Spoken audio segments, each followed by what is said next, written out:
el tema más importante al que se enfrenta un educador es el tema de cómo educar. Porque sí, uno puede explicar, puedes mostrar en el pizarrón qué tipos de aspectos son los que se necesitan para madurar, para ir creciendo en el desarrollo de virtudes, de capacidades, de habilidades, pero de ahí a que eduque con eso hay un verdadero margen. ¿Por qué? Porque la educación es responsabilidad de cada uno. El instructor, el profesor, el docente te puede decir, te puede orientar, te puede explicar de qué manera llegar, pero el que tiene que llegar es uno. La base esencial de la educación es el comportamiento. ¿Por qué? Porque somos seres sociables y nuestra socialización, nuestra forma de convivir con unos y con otros obliga a tener que aprender a tratar de vincularnos, a tratar de convencernos, a tratar de cooperar unos con otros para el bien común. El bien común, el sentido común y el ideal común humanos son los tres aspectos a comprender, a investigar, a analizar y a desarrollar en nuestras relaciones sociales. ¿Por qué es importante? Es importante porque nosotros nacemos en un ambiente familiar, nacemos vinculados a 4 abuelos, 2 padres y nuestros hermanos. Y en esa relación vincular con los 4 abuelos, 2 padres y los hermanos necesitamos aprender a tratarnos con prudencia, con firmeza, con templanza, a ser custodios de las habilidades, de las capacidades, de las virtudes, de todos esos aspectos que nos hacen madurar. Al individuo no le maduran las matemáticas, ni le madura la geografía, ni le madura tampoco las ciencias sociales simplemente porque las investigue en un libro. Al individuo le madura las virtudes, la firmeza, la prudencia, la templanza, el dominio, el control sobre sí mismo, el control sobre el lenguaje, el control sobre sus pensamientos, sobre sus palabras, sobre sus obras.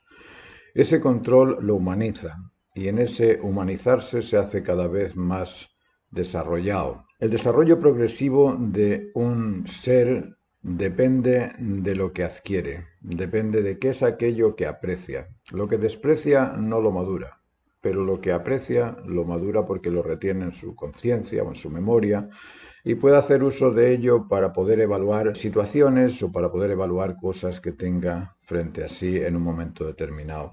Luego, la educación debe orientarse hacia el desarrollo del ser humano, no del desarrollo academicista. Por supuesto que el desarrollo academicista es bueno, completa, complementa, te permite buscar después mejores situaciones laborales, te permite también comunicarte con los demás de una manera más acuciosa porque dispones de mayor vocabulario, de mejor lenguaje. Todas esas cosas son útiles, claro que sí, pero son útiles sobre los cimientos del ser humano, sobre esa cimentación basada en las virtudes, en la prudencia, firmeza y templanza. Esas tres virtudes son fundamentales. El imprudente, el destemplado, el cobarde, el inconstante, el despistado, es muy difícil que gane el respeto, la confianza y la unidad con el semejante. Muy difícil. Por eso que la educación tiene que ser algo que surge en mí, porque a mí me interesa, porque yo debo responsabilizarme, porque yo debo convencerme de las verdades que son constantes, que son siempre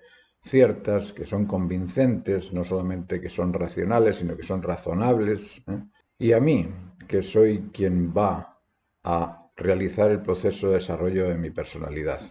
En ocasiones se piensa que educar es llenar la cabeza del alumno de instructivos academicistas, pero la realidad de la educación se basa en la instrucción en cuanto a los estándares de comportamiento, de convencimiento y de convivencia humana. Pero la educación implica a un protagonista que es el que tiene interés en educarse y él, el protagonista, es el que debe criarse, porque la educación es un proceso de crianza, no es solamente un proceso de instrucción, es un proceso de cómo llevar a la persona a que cada vez sea mejor en su comportamiento, mejor en su convencimiento. Somos cada uno de nosotros responsables por nuestra propia educación y esa gran pregunta, ¿cómo educar o cómo educarme?, es la que debería ser la primordial en la vida, por sobre qué carrera ejercer, por sobre cuánto dinero voy a tener, si voy a comprarme la casa en la playa o la casa en el cerro, la casa en la montaña o dónde voy a vivir después. Antes de eso deberíamos preguntarnos, bueno, ¿cómo me educo?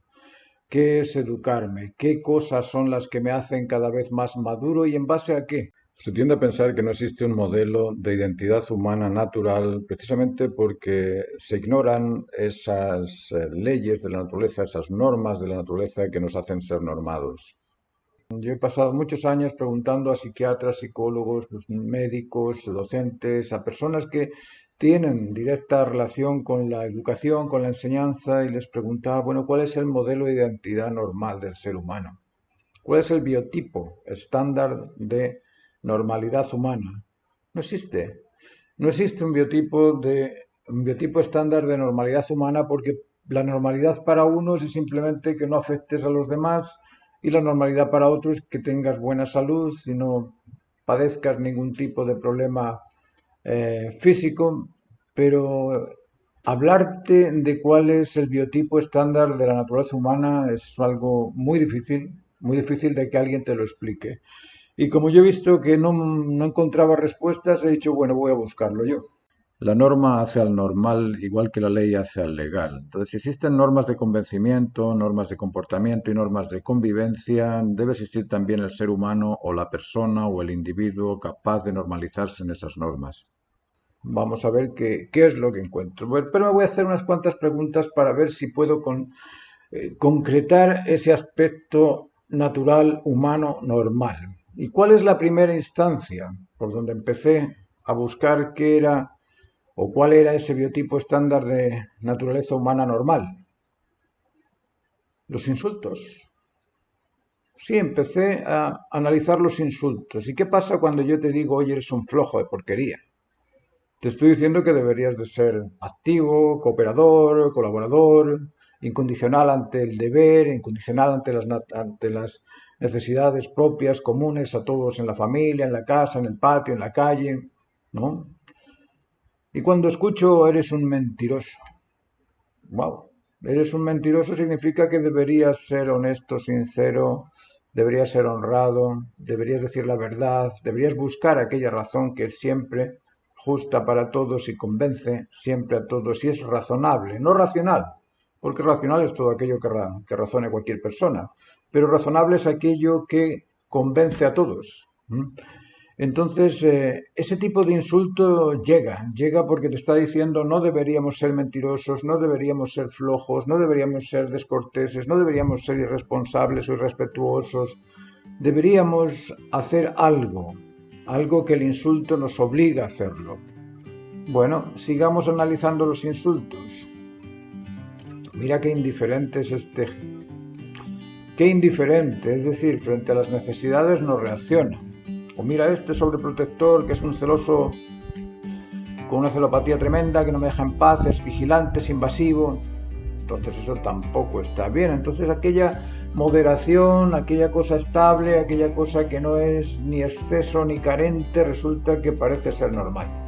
Bueno, en este análisis de buscar la normalidad podemos indagar mediante varios caminos. Ese es un camino que yo he estado utilizando y que hasta ahora me da muy buen resultado. Pero vosotros podéis buscar otros caminos y la idea es llegar a la meta. La idea es conseguir el reconocimiento del biotipo estándar de la naturaleza humana normal. Es decir, ¿cuál es ese ser normal? Bueno, ser normal es aquel que está normado de acuerdo a las normas naturales. Entonces lo primero que tendríamos que buscar es cuáles son esas normas naturales. ¿No es cierto? Lógico, obvio, evidente, por supuesto. Pero vamos a analizar un poquito al ser humano, ser característico a este animal humano que, bueno, para unos es el animal humano, para otros es el ser humano, para mí es una dupla de los dos, pero vamos a analizarlo. Resulta que en nuestro ser humano tenemos dos aspectos.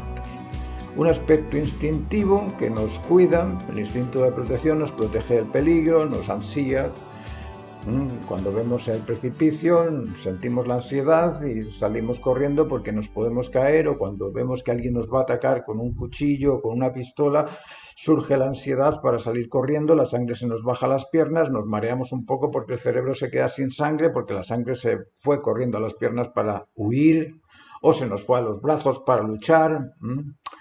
Pero el caso es que tenemos un servidor custodio del peligro que se llama instinto de protección. Y ese instinto de protección nos ansía frente al peligro y nos angustia cuando no podemos salir de él, cuando no vemos cómo liberarnos. Acabo de caer en un pozo. ¿Y qué siento? Angustia. Vendrán a buscarme, se oirá mi voz, se oirán mis gritos. Estoy aquí en el fondo del pozo, alguien me puede sacar. Siento angustia. Angustia es ese padecimiento emocional que sentimos cuando no vemos salida. Me echo mano al bolsillo y resulta que no tengo plata y tengo que pagar la cuenta de la luz y no me llega al fin de mes. Y mira, resulta que no tengo con qué vestirme, me falta, estoy carente. Frente a esas carencias y a esa imposibilidad de llenar esas carencias surge la angustia. Por eso nos angustiamos. Aquel que está angustiado generalmente es porque está con crisis de identidad, con crisis motivacional, con crisis existencial, algún tipo de crisis tiene que le impide ver adelante. Y como le impide ver adelante, se angustia. Bueno, vamos a hacer aquí un dibujito. Y este verde es el animal humano. Yo lo voy a pintar así bastante gordito porque, vamos a ver, este señor lo que hace más o menos es comer. No sé si se ve algo, parece que no se ve algo, tengo que pintarlo de azul, que no quería. Pero bueno, vamos a pintarlo de azul a este ser, como os digo, ser gordito, que pasa su día paseando sin hacer muchas cosas creativas, porque lo único que le interesa a este ser es comer, dormir. ¿Qué es lo que busca este ser? ¿Qué es lo que necesita este ser humano animal? Vamos a llamar a este animal humano, suena más bonito.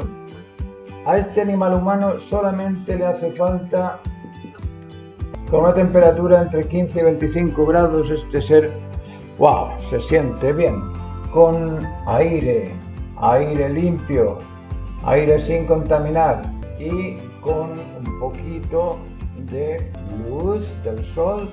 Con eso este ser funciona. Lo único que él tiene que hacer es buscar alimentos, alimentación, hidratación, agua, hidratarse frente a la lluvia, frente al frío, frente al viento, frente a las tormentas, cobijo. Luego este ser, aquí tenemos a este señor, a ese ser feliz de la vida. Ese ser con una buena temperatura, aire limpio, sin contaminar, la luz del sol para que la piel no se decolore, alimentación, hidratación y cobijo, solamente con esos elementos este animal humano vive perfectamente, ¿no creéis? ¿Qué otra cosa le puede faltar al animal humano? Compañía, ¿no es cierto? Claro, compañía. Pero estamos hablando del individuo nada más. El individuo solo, por sí solo, si a mí me dan de comer, me dan de beber, me dejan donde dormir, estoy protegido y además tengo una buena temperatura para no sufrir frío ni calor, si tengo luz del sol y además tengo aire limpio para respirar bien, no necesito más. Si los gobiernos del mundo diesen alimentación, hidratación y cobijo, estaríamos todos ya felices, no tendríamos que andar luchando por comer, luchando por beber, luchando por tener un cobijo, porque luchamos por eso, luchamos por la casa, luchamos por los alimentos y luchamos por la bebida. El resto se nos da. Vale. Dejemos ahí al animal humano. Este animal humano se rige sola y exclusivamente por estos tres aspectos. El instinto de protección, ese instinto que le protege la vida, le protege del peligro, le protege de los accidentes, le protege de aquellas cosas que pueden costarle la vida. Luego el instinto de protección frente a algo que está, parece que esto parece venenoso, no, esto no me lo como, hoy por aquí no puedo pasar porque me voy a caer, hoy cuidado que se va a caer aquello encima. Ese instinto de protección que te lleva también a defenderte de los mosquitos, que hoy que vino esta mosca, hoy que empujo esta cabra, hoy que saco este perro de acá. Es decir, eso es instintivo. ¿Mm? El instinto de protección nos protege en ese ambiente. Después tenemos otro segundo instinto, el instinto de conservación. ¿Y cuál es ese instinto de conservación? Bueno, pues algo muy sencillo. Es aquel que nos dice, uy, qué hambre tengo. Uy, qué cansado estoy, me voy a dormir para descansar un rato. Yo creo que necesito un poquito de ejercicio yo. Me tiraría a la piscina, jugaría un partido de tenis, me subiría a un árbol, saldría en bicicleta. De eso se encarga el instinto de mantenimiento. Nos dice, nos alerta cuando sentimos carencia de alimentos, carencia de hidratación, carencia de movimiento, o exceso de movimiento y tenemos que descansar. El instinto de conservación se encarga de alimentarnos, hidratarnos, descansar y ejercitarnos. Esos 4 aspectos son protegidos por este custodio interno que tenemos. Te da hambre, te dan ganas de café, te despierta el apetito por el café y te tomas el café. Eso es instintivo, no tengo ni que pensar en ello. Yo sé que en algún momento voy a sentir hambre. El otro instinto que tenemos, además del instinto de conservación y de protección, es el instinto de perpetuar la especie. Nosotros cuando nacimos por algo. Nacimos para crecer, para multiplicarnos y para ejercer el dominio sobre nuestros actos. Luego crecemos de forma instintiva, el animal humano se encarga de que nuestro cuerpo crezca, el animal humano no se encarga de que nuestro cerebro crezca, se encarga solamente de que nuestra cabeza, de que nuestros músculos, de que nuestra fuerza y nuestra energía y nuestra grasa crezca y que perdamos el pelo también. Bueno, eso se encarga nuestro instinto. Pero nuestro ser interior se encarga de educarnos. Todavía estamos en el proceso de ir a comprender esas etapas del desarrollo educativo. Pero vamos a seguir con los instintos. El instinto de reproducción, el instinto reproductor, que es solo y exclusivamente uno, está compartido en 2 personas. El instinto reproductor es uno nada más.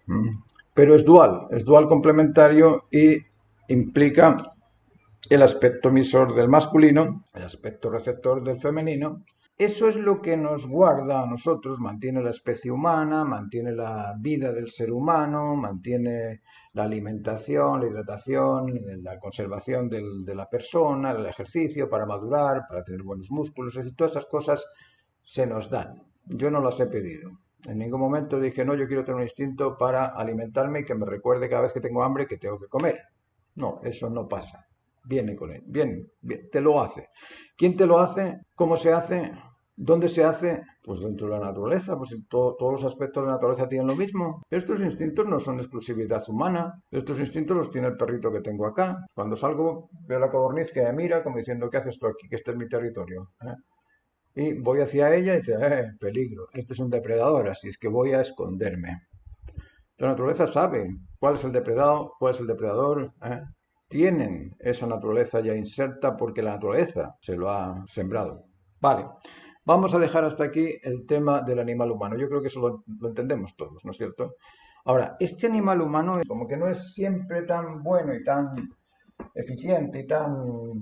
¿Por qué? Porque este animal humano tiene 2 áreas que son muy peligrosas o dañinas o perjudiciales o enfermizas o como lo queréis llamar, pero tiene 2 áreas que son así que hay que tener cuidado con ellas. Una es el área del exceso y otra es el área de la carencia. Las carencias y los excesos son extremos. Extremo 1, extremo 2. Extremo por exceso, extremo por carencia. ¿Qué pasa si este señor dice, bueno, como yo tengo aquí este servidor custodio del alimento, yo voy a seguir comiendo chocolate y sigo con el chocolate, una cosa que se llama hígado que anda por ahí cuando se rellena de azúcar, se enferma, se enferma. ¿Por qué? Por exceso. Ahora tenemos al otro. No, yo sabes que como acabo de salir de la universidad y tengo que ahorrar, en lugar de comerme un pollo frito con papas fritas, que es lo que a mí me gusta, voy a comer solamente lechuga con hojas de diente de león, que las puedo encontrar por ahí por la calle y me sale baratito el plato, así es que un platito chico con hojitas de diente de león y si encuentro por ahí alguna celga en el camino, y no sé, alguna verdurita, algunas hojitas que encuentre por allí, pues es suficiente para alimentarme y acabo con una anorexia. ¡Wow! Luego, tanto el exceso como la carencia son extremos que tenemos que controlar. ¿Y quién lo controla? El que controla eso es el ser humano. Estamos hablando de la alimentación, pero ¿qué pasa con el... Son las 10 de la mañana y hoy no tengo nada que hacer. Me voy a quedar durmiendo hasta las 5 de la tarde. Creo que mañana tampoco tengo que ir a trabajar, así es que también me voy a quedar durmiendo hasta las 10 de la noche.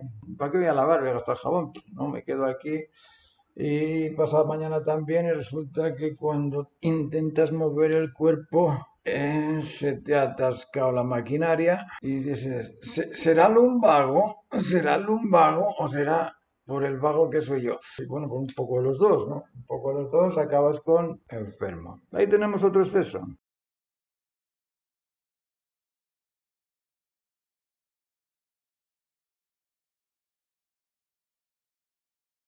Ahora vamos a ver el otro ser, el ser humano, ese ser que está junto con el animal humano. Vamos a dibujarlo acá, a este ser humano, y le vamos a hacer, lógicamente, el ser humano un toque, el dorado.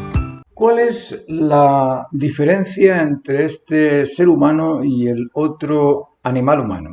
¿Cuál es la diferencia entre estos dos seres? Porque aparentemente este parece también bastante animal.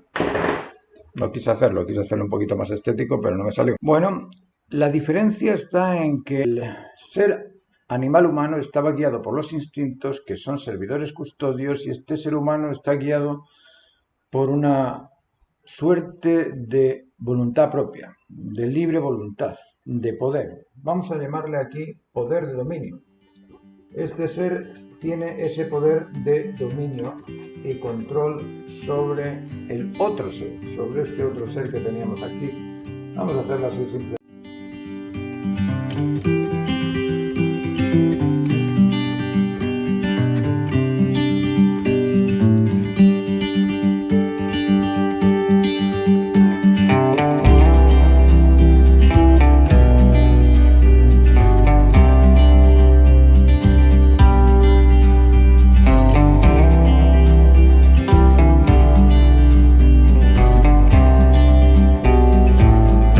Bueno, total, que tenemos al ser humano. Y ese ser humano, el primer aspecto que tiene y que le diferencia del instinto es que tiene poder sobre su sensibilidad, sobre su conocimiento y sobre su voluntad. Es decir, tenemos emoción, intelecto y voluntad. Esos tres aspectos son los que conforman nuestro carácter. Nosotros cuando decimos, oye, esa persona tiene talento.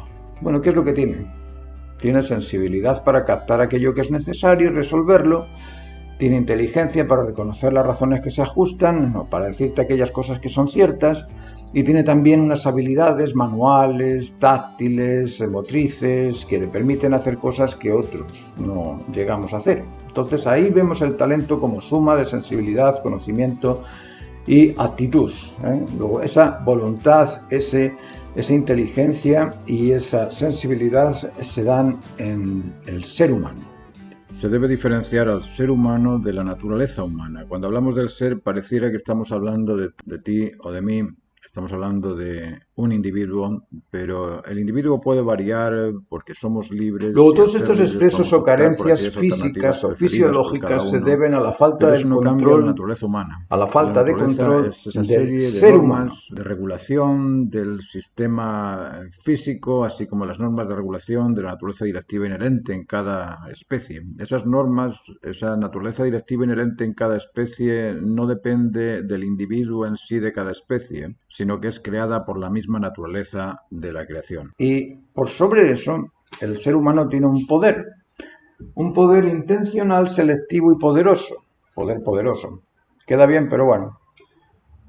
El ser humano es intencional porque tiene emoción, porque siente, y la emoción es la capacidad sensible que nos permite captar lo necesario. Entonces, como es un ser sensible, se emociona, siente, pretende, Está siempre con la expectación de a ver si consigo, a ver si realizo, a ver si me satisfago, a ver si son necesidades que provienen de la emoción, de la capacidad sensible. Y esas necesidades, como el ser humano es intencional, las realiza, pero las realiza voluntariamente. El animal humano es autómata y el ser humano es autónomo.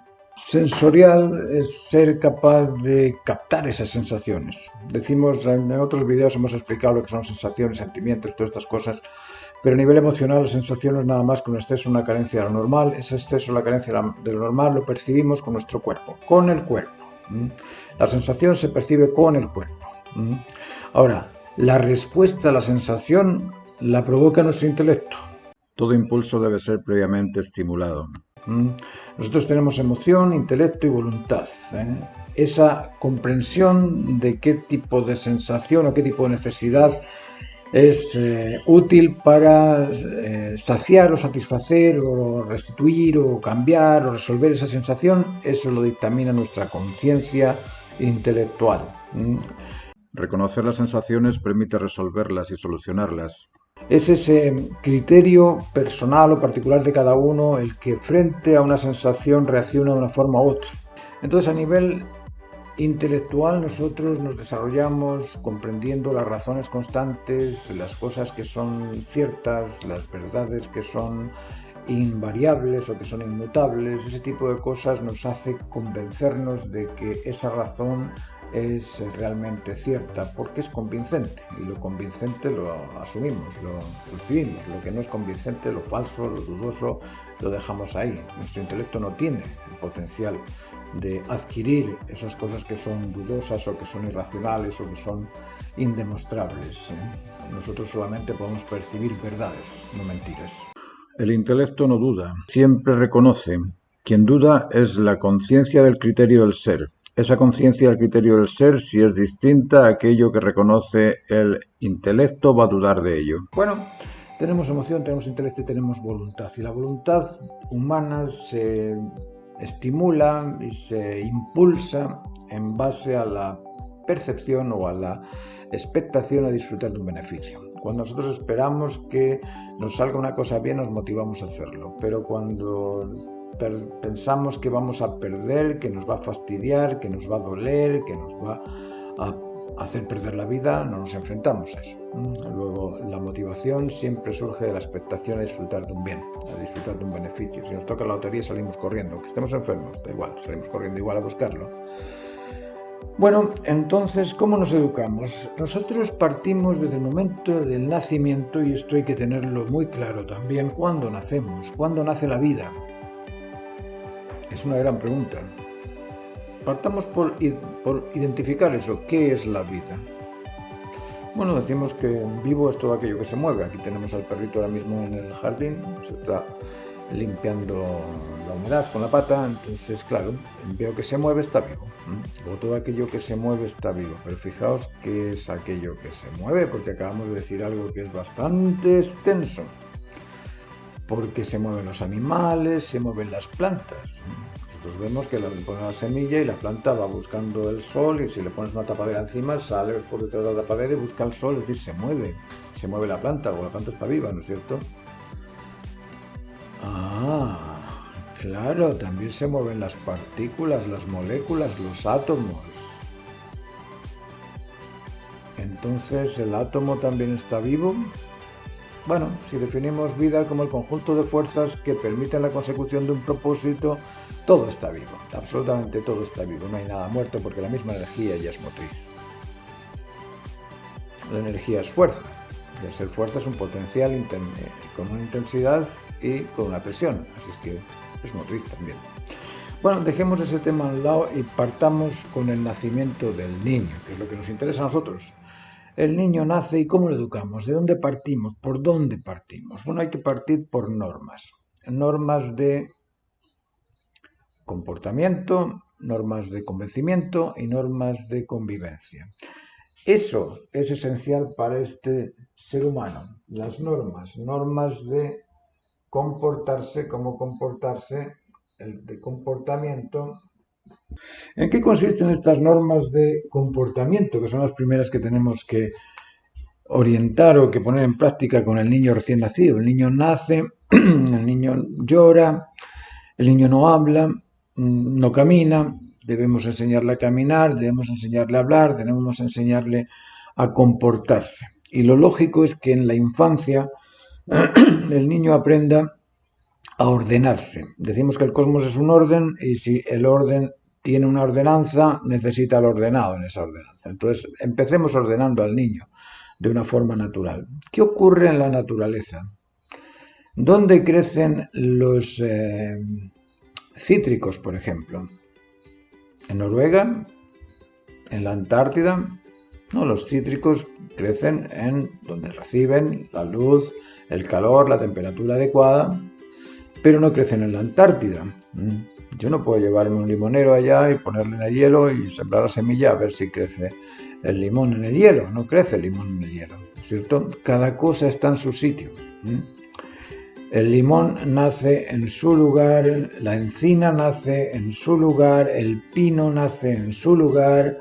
Los animales, hay animales que sí, que dan la vuelta al mundo y tienen el mundo como su casa, pero hay animales que tienen su lugar, las hormigas están en su lugar, las, no sé, las serpientes están en su lugar, es decir, cada cosa está ordenadita. En el cosmos cada cosa existe ahí donde puede existir, o ahí donde debe existir.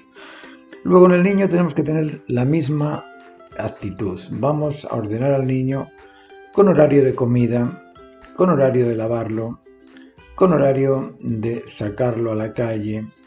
¿Qué le voy a poner en su habitación para que reconozca dónde poner sus pantaloncitos, dónde poner sus zapatitos, dónde poner su camisita, dónde poner sus juegos? Que esté todo ordenado. El niño necesita orden en el lugar donde esté y normas de comportamiento, es decir, la primera norma es la lealtad a los padres, la fidelidad a los padres, saber cómo le inculco al niño la lealtad y la fidelidad a los padres. Bueno, hablándole repetidamente una y otra vez de la importancia del padre, puesto que el padre es el que siembra y la madre es la que cultiva, luego los padres están ahí como proveedores o como cultivadores de este niño, entonces el niño se debe al cultivo de los padres, porque supuestamente los padres van a irle educando a lo largo de la vida, porque el padre va a tener siempre más vida que ellos. Bueno, la lealtad y la fidelidad son valores que el niño tiene que aprender entre 1 y 7 años. Tiene que desarrollar las virtudes, hay que enseñarle a ser prudente, a tomar aquellas opciones, aquellas alternativas cuyas consecuencias son beneficiosas para todos. Explicarles una y otra vez cómo ser prudente. Antes de hablar, prudencia. Piensa, es tu deber hablar en este momento cuando están hablando los mayores de un tema que tú prácticamente estás ajeno totalmente a él. Reconoce cómo ubicarte, que no se desubique el niño. Eso tienes que hacerlo entre 1 y 7 años, no después, entre 1 y 7 años para formarle. Ayúdale a ser firme en la concentración frente a lo que hace. Si está jugando, terminas el juego, lo dejas después en la estantería donde corresponde ese juego. Si estás comiendo, termina de comer, tú llevas el plato, que no sea la madre la que lleva los platos porque le deja al niño ahí sin nada que hacer, cuando el niño tiene que responsabilizarse por el plato de comida que está vacío. Luego el niño tiene que llevar su plato a la cocina y tiene que aprender a lavarlo desde niño. Desde niño, cuando entra en la casa, que sea el niño el que se limpia sus zapatos, que no sea la abuela, la madre, la nana. No, el niño, si es su zapato, es su propiedad, él tiene que aprender a cuidar aquello que es suyo, que le pertenece. Y no es maltrato a los niños, eso no es ningún tipo de... ¿Cómo vamos a poner esto? No, cada uno nace independiente. Yo no sé si os habéis parado a pensar alguna vez en cómo nació el primer ser humano.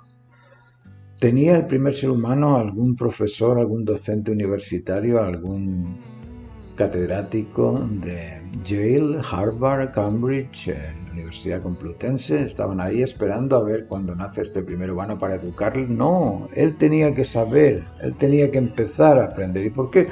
Porque todos tenemos un conocimiento a priori, y ese conocimiento a priori nos permite reconocer. Imaginaos lo que decimos cuando hablamos de reconocer. Estamos diciendo conozco ya aquello, por eso lo reconozco. Luego cada uno contiene una naturaleza humana. Si no sabes ver esa naturaleza humana en ti, ¿quién te lo va a enseñar? Si eres tú, el ser humano. Yo puedo explicarte que ser incondicional frente a una necesidad es fabuloso, pero si tú no lo comprendes así, no pidas a nadie que te ayude, porque no comprendes la incondicionalidad, pero está en ti, está en ti. ¿Por qué? Porque cuando te enfermas quieres que alguien te ayude. Cuando estás solo y necesitas ayuda, piensas que alguien te ayuda. Luego, bueno, vamos a seguir con el tema de las normas de comportamiento del niño. El niño tiene que aprender a ser fiel, leal a los padres, leal y fiel, lógicamente, a los abuelos, si es que existen. Tiene que aprender a ser prudente, firme y templado. Tiene que saber templarse. Esas rabietas de niño chico no las hagáis ni caso. Que llore, tranquilo, pero no te metas a hoy pobrecito que toma el pañuelo, que aquí están las lágrimas, uy, que lo siento mucho. No, déjalo. Si el niño va a necesitar de alguna forma hacerse saber y hacerse sentir, y muchas veces el hacerse saber o sentir viene con el llanto nada más. Vale, si el niño es prudente, firme y templado, si se le enseña al niño a atender, a entender y a estar atento a las necesidades propias de la familia y a responder a esas necesidades y esos deberes, y si se le enseña al niño a seducir con afecto, persuadir con verdad, motivar con lo ejemplar, ya con eso tenemos un niño disciplinado, al menos un niño disciplinado. Disciplinado para que después cuando vaya a la escuela, después de sus 5, 6, 7 años, cuando entre al colegio, ese niño pueda controlar a ese animal humano instintivo, sentarse en la clase y poner atención a lo que dice el profesor, porque está acostumbrado a atender, entender y estar atento. Pero imaginaos una familia donde el padre, bueno, no conoce esto, no sabe nada de esto, no le enseña a atender, entender y estar atento, no le enseña a seducir con afecto, persuadir con verdad, motivar con lo ejemplar, no le enseña a ser prudente, a ser concentrado, a ser respetuoso, a ser leal, a ser fiel a los mayores, a los padres. ¿Qué podéis esperar en el colegio? ¿Creéis que las matemáticas le van a entrar por sí solas? Sin un receptivo interesado en las matemáticas.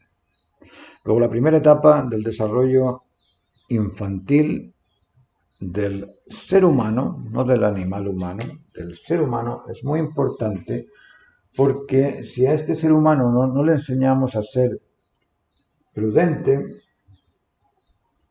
va a hacer que cada pedido de este instinto, de este animal humano, cada apetito de este ser, pues al ser imprudente, este va a caer en la tentación del apetito de comerse el arroz del vecino, de comerse la ensalada de la mamá, de comerse el turrón del hermano, de comerse el chocolate hasta inflarse. Es decir, no va a haber poder, no va a haber dominio, no va a tener dominio ni control sobre los apetitos. El tipo de criterio que tenemos nos permite convencernos de unas cosas u otras.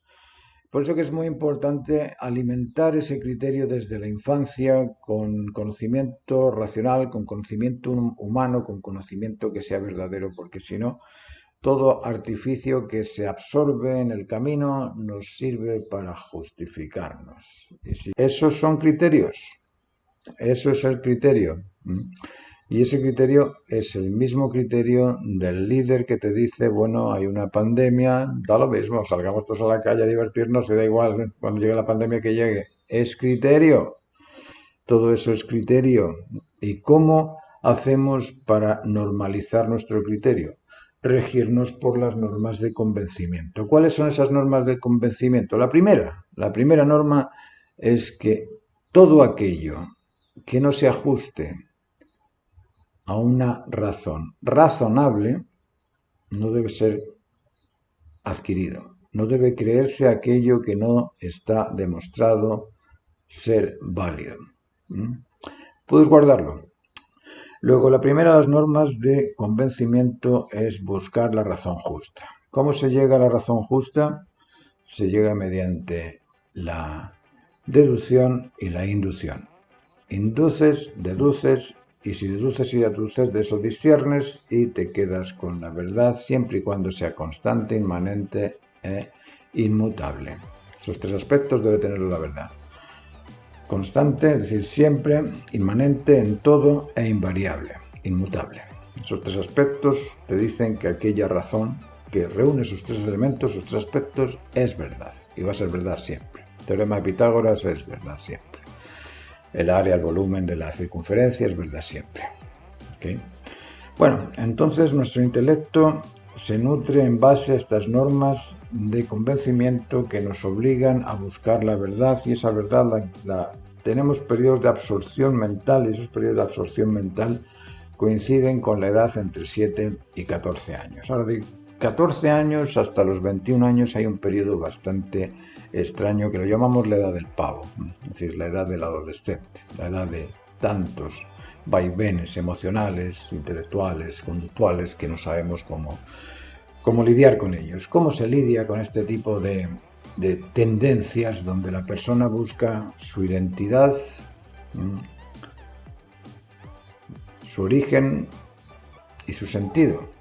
Si no encuentra su identidad, va a tener crisis de identidad. Si no encuentra su origen, va a tener crisis existencial. Y si no encuentra su motivo, va a tener crisis motivacional. Entonces, ¿cómo hacemos para evitar esas tres crisis, que son las grandes barreras con las que se encuentra el ser humano en el proceso de desarrollo, en ese momento de la adolescencia? ¿Cómo evitamos la crisis de identidad? En el poder del dominio que tienes sobre sus instintos, sobre sus emociones, sobre su conocimiento, sobre sus facultades, en esa actitud de dominar el celo, de dominarse a sí mismo en sus excesos, en sus carencias, el niño puede ir adquiriendo poco a poco su identidad. Cuando el niño aprende a controlar y a dominar sus sentimientos, sus sensaciones, su conocimiento, sus palabras, sus expresiones, su comportamiento, podemos decir que ha superado esa crisis de identidad. Ahora, ¿cómo supera la crisis existencial? Bueno, hay que explicarle cuál es su origen y cuál es nuestro origen. Bueno, unos dirán que es mi padre, que es mi madre, otros que mis abuelos, otros que mis antepasados, otros que los pueblos originarios, otros que, no sé, podemos ir hasta llegar al punto originario de toda la creación, que es la energía. ¿Por qué? Porque la energía se transforma en fuerza.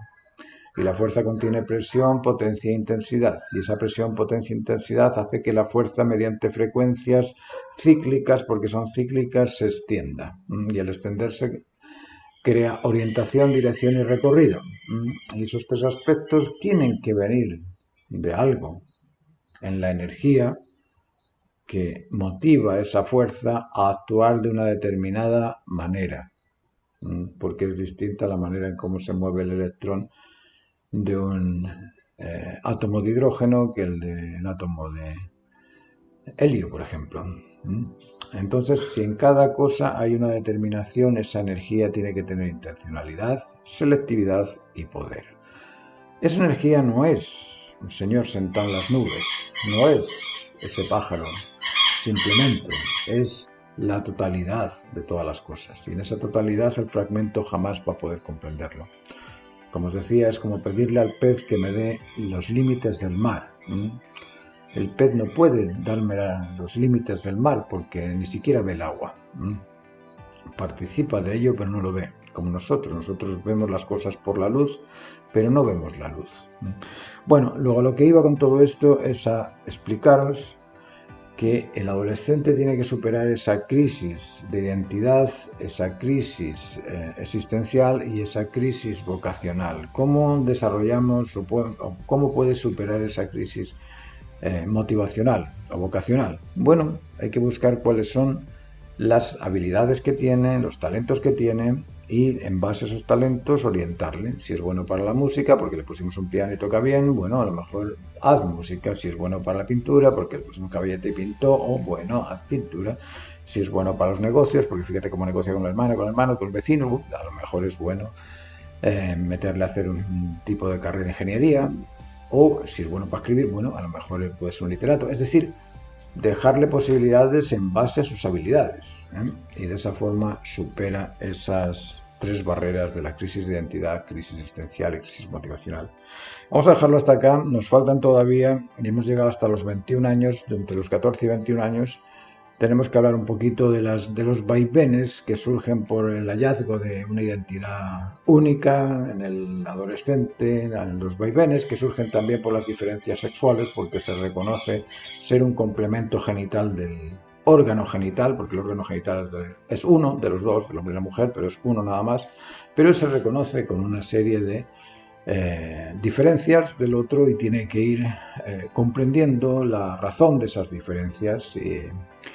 Todas las razones son por y para, así es que en esa razón tendrá que entender por qué es así y para qué es así su órgano. Y hay otro tipo de vaivenes que tienen que ver con la competitividad, con ese desarrollo del ser más que el otro. Quizá es parte de la naturaleza porque todos somos depredadores y se necesita ese tipo de actitud competitiva para posicionarse. Vamos a dejarlo hasta aquí, como os digo. En el próximo vídeo vamos a continuar con el adulto, con qué sería o qué nos caracteriza ser adultos. Muchas gracias. Os invito a todos a que participéis de las clases online que estoy ofreciendo de 45 minutos 2 veces por semana junto al grupo de alumnos que quieren mejorar en los procedimientos técnicos de la pintura. Si queréis mandarme un WhatsApp, mi celular es más 569 8501 5649. Gracias.